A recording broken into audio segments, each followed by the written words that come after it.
Focus on Nation. प्रतिटी खबर आपणक पर्यंत। Focus on Nation. मु राधाराणी नजर पकेबा केन्द्रापड़ा जिला खबर उपरे अवहेलित बिंबाधर।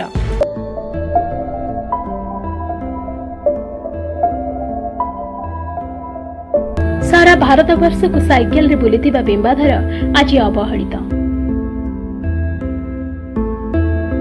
ना मुंड गुंचिबाकू अछि पक्का घर खंडे, ना खाइबाकू मिलुछि दुई ओली दुई मुठा खाद्य। केन्द्रापड़ा जिला मर्साघाई ब्लॉक कुआरपाड़ गाँव में निज वृद्धा मां सह दिन काटुछंती बिंबाधर। श्रीमद् भगवत गीताय पाठारंभ। ओम अखंडमंडलाकारं व्यक्तजेन चराचरं तत्पदर्शितजेन तस्मै श्री गुरवे नमः। केन्द्रापड़ा जिला मर्साघाई ब्लॉक कुआरपाड़ गाँव में अति गरीब परिवार जन्मग्रहण कर 1987 मसीह मैट्रिक पास कर सारिबा परे चाकरी खोजुथिले बिंबाधर। केन्द्रापड़ा जिलार कुआरपाड़ ग्राम शरतचंद्र जी नाम। बिंबाधर बाबू अवश्य भल शिक्षित योग्यता मैट्रिक पास करते। सी आरएस कार्यक्रम कर प्रथम तंकर देश भ्रमण चाकरी करिया पिला बयस था से चाकरी करने बुलूले कि चाकरी होता से आमर विजु पट्टनायक जो मुख्यमंत्री थे सी से पाखक जाते से विजु पट्टनायक गोड़े गोड़े विजु पट्टनायक कहले तो मैट्रिक पास कर कि चाकरी करूँ ताको ये धिकार करते विजु पट्टनायक निजे कहते मुझे जानी। विजु पट्टनायक कहले गोटे कम कर तुम चाकरी कर ना कौन कम कर ना तुम साइकिलिंग करके देश भ्रमण कर कि ऑल इंडिया भारत सारा ना हम करें तार से जिदी 14 मास ना 1.5 वर्ष से देश भ्रमण करते ये रकम कर आसी घर रही।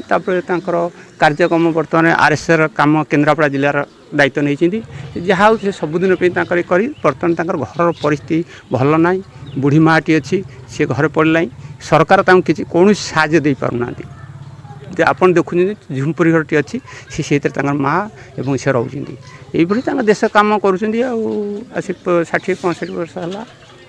पाठपढ़ा सारी चाकरी खोजु खोजु बिंबाधर पहुंची प्रभात पुरुष विजुबाबू पाखरे। सेठारु से जो प्रेरणा पाइले से चाकरी बदल रे सारा भारत वर्ष को साइकेल रे बुलिबा पई मन स्थिर कले।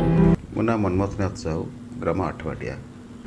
मोर जिदूर मन पड़ू 1989 मसीह से ऑल इंडिया साइकिल टूरिस्ट रे बाहर थिले एवं एठू घर पाखरु बाहर की पुणी घर पाखरे आसी पहुंचते से समय प्रभात पुरुष विजु पट्टनायक सहयोग करते विजु पट्टनायक गोटे आई कार्ड देते बोधे 5,000 टଙ୍କା गोटे सहायता राशि देते से समय आम बयस कम थिला तथापि आम भाविलु कि बिंबाधर लेंका गोटे सर्वभारतीय स्तर में आम ओडिशा पेंका गर्व गौरव आनी गोटे युवपीढ़ी युव से समय युवपीढ़ी पेंका से गोटे आदर्श थे जो गाँव पाछोटी आने बहुत लोक मैंने जाते पाछोटी आनी।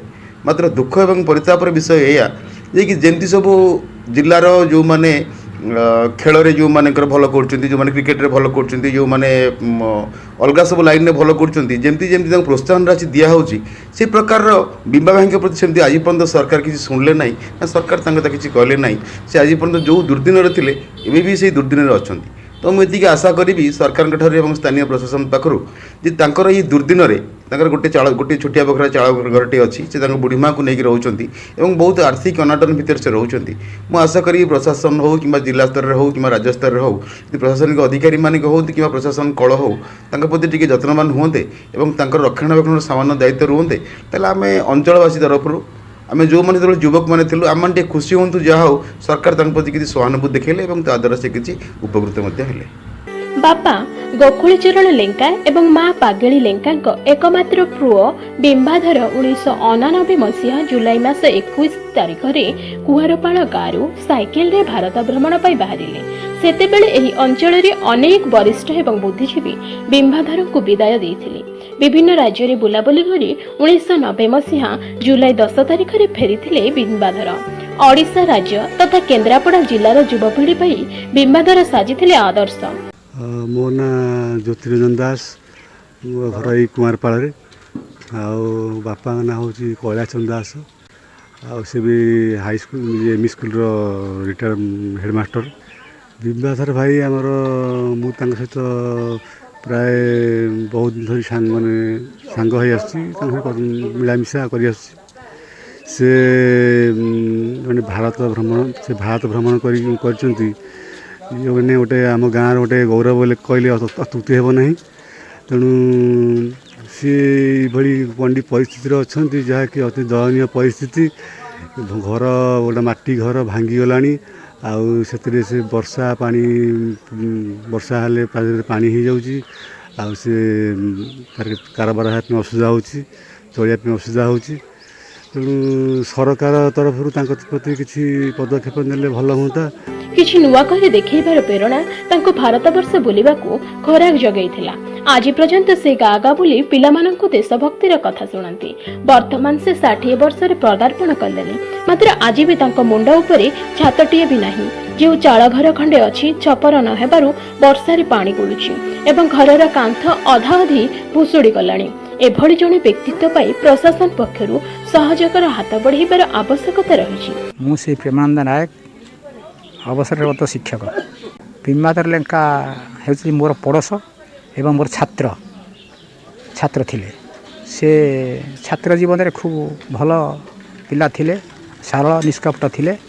ତାପରେ ଛାତ୍ର ମାଟ୍ରିକ ଅଧ୍ୟୟନ ପରେ ସେ ଯୋଜନା କଲେ ଯେ ଭାରତ ଭ୍ରମଣ କରିବା ପାଇଁ ପଦକ୍ଷେପ ନେବାକୁ ଚାହିଁଲେ।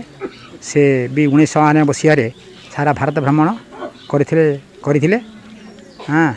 ତାଙ୍କର ଏ ଦୁଃସାହସିକ କାର୍ଯ୍ୟ ପାଇଁ ସେ ସମସ୍ତଙ୍କ ପ୍ରଶଂସା ଭାଜନ ହୋଇଥିଲେ। କିନ୍ତୁ ତାଙ୍କର ଯେଉଁ ଆଶା ଥିଲା ସେ ଏ ବିଷୟରେ କିଛି ଆଗେଇଥାନ୍ତେ, କିନ୍ତୁ ସେ ଆଉ ଆଗେଇ ପାରେ ନାହିଁ।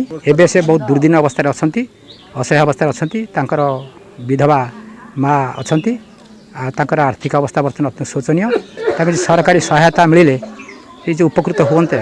ଆମ ପରିଚୟ ହେଲା ଗଙ୍ଗାଧର ଲେଙ୍କା କୁଆଁରପାଳ, କରଜମା ପଞ୍ଚାୟତ, ଜିଲ୍ଲା କେନ୍ଦ୍ରାପଡ଼ା। ବିମ୍ବାଧର ଲେଙ୍କା ବଡ଼ ଭାଇ, ତାଙ୍କ ଭିତରେ ସେ ତ ଭାରତ ଭ୍ରମଣ କରି ପୁରା ସାଇକେଲ ଟୁରିଷ୍ଟ କରି 2-3 ବର୍ଷ କି 4 ବର୍ଷ ଗଲା, ତାର ଭାରତ ଘରୁ ସରିକରି ଆସି ଘରେ ବସି ସେତେବେଳେ ଯେଉଁ ଅବସ୍ଥାରେ ଥିଲା ଏବେ ବି ସେଇ ଅବସ୍ଥାରେ ସେ ଅଛି। କିଛି ତାର ସରକାର ଅନୁଦାନ ନାହିଁ କି କିଛି ନାହିଁ, କି ସେମିତି ବୁଲୁଛି।